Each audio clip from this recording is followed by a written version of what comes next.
हमर तोरे जोड़ी बनल रहत के जहान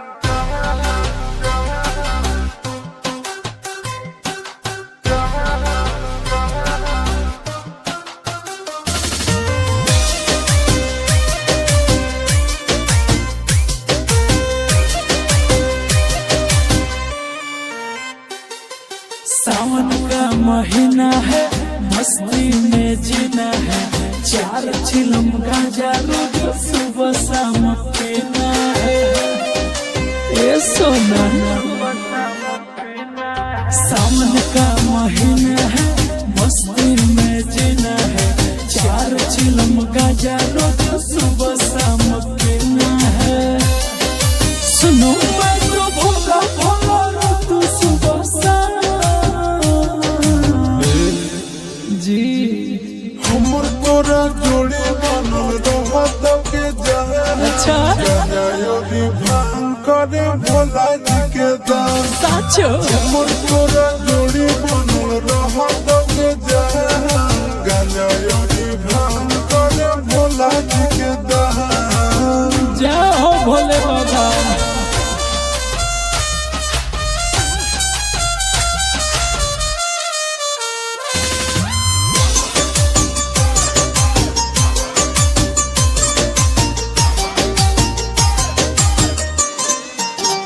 बाबू सोना रे सोनो ना रे जाऊंगी देवो घर सूट गेरुआ कलर किन दो ना रे।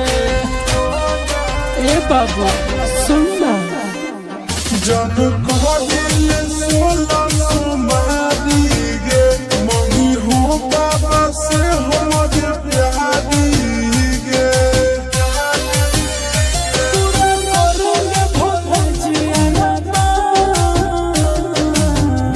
बालक धैर्य रखो।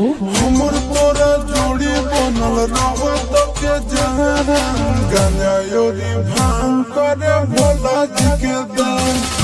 हमर तोरा जोड़ी बनल रहत के जहान गाना योगी भांग करे भोला जी के दान।